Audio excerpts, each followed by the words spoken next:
I'd like to ask Ray Keller if he'll come forward. He's going to give us an introduction, and then Carrie will come up for a reading of the resolution.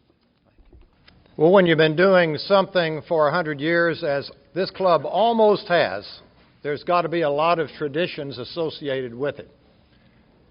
And I'm coming up on year 40 in this club, and I can remember from the earliest times that whenever we would lose a distinguished member, a member who'd led our club, we would memorialize that membership with a resolution. In a few minutes, we're going to have Carrie come up and read in a few words what most of us would like to take more words than that to talk about Ed.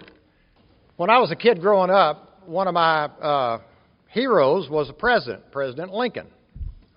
And one of the things I liked most about what was said about him was from one of his political enemies, that shortly after Lincoln died, they asked for a quote, and he said, "President Lincoln made us all feel just a little bit taller."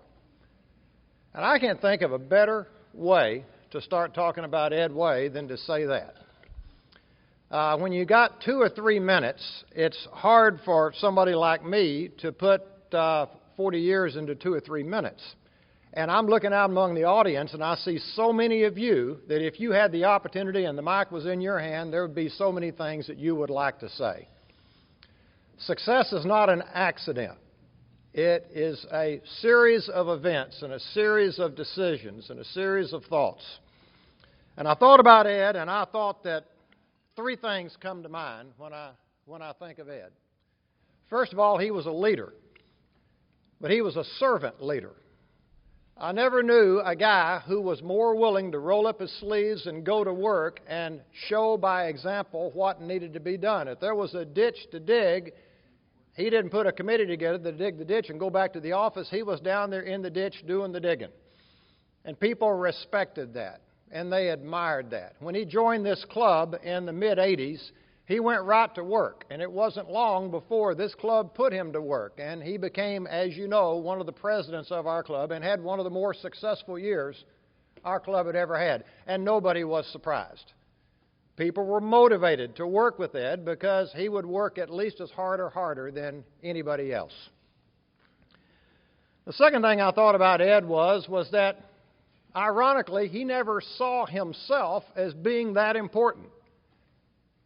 But he saw everybody else as important, regardless of who they were, regardless of their status in life, and regardless of where they happened to be at that particular time. Ed always saw the potential, and he always brought out the best in them. 2 quick stories. I'm walking in the bank with Ed years ago, and it was right after the new bank had been built over, and the fountains and the flags and the music, and it was quite a place to see. And as we're walking into the bank, there was a guy standing outside the bank. He had a little boy with him, and I mean a little boy, maybe 5 or 6 years old. And this guy obviously was somebody who'd got up that morning and went to work because he was dirty from head to toe. He had come to the bank, and he was standing outside the bank, and he wasn't going in. We noticed him when we pulled into the parking lot, and when we walked up to the door, he was still there. In my mind, he was trying to decide if he was dressed well enough to go into that bank. And when he saw Ed coming, of course, Ed was always dressed, suit and tie.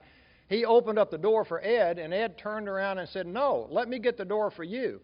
And he said, I'm just here to make a little deposit. He said, "Well, you're our honored guest because you're one of our customers." And the man said, "You don't realize what a little deposit I'm making." And Ed said, "That doesn't matter at all." They walked in together, and Ed said, "I'll be just a minute." And he asked the man, he said, "Have you and your son had a chance to take a tour of the bank?"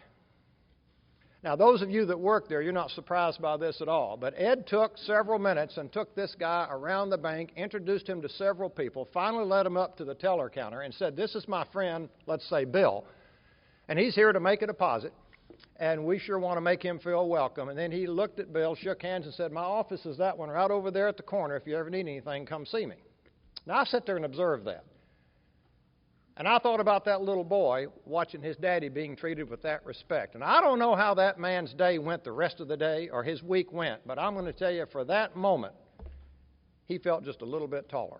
Ed had a way of doing that with people. Second story came from an employee that was celebrating maybe his 20th year with the bank, and I said, how'd you get started? He said, interesting story. He said, I was a college student. I needed to make some money, so I signed on as a teller.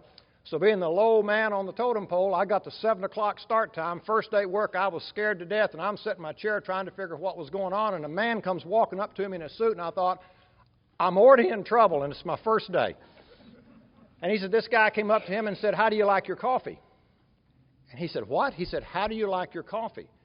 He said, I didn't even realize, I said cream and sugar before I knew what happened, and the man went off and brought me back a cup of coffee.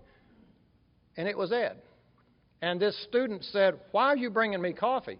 He said, this is your first day at work, isn't it? He said, yes. And said, well, we're just so glad you're here to work for us. And said, you got an important job here.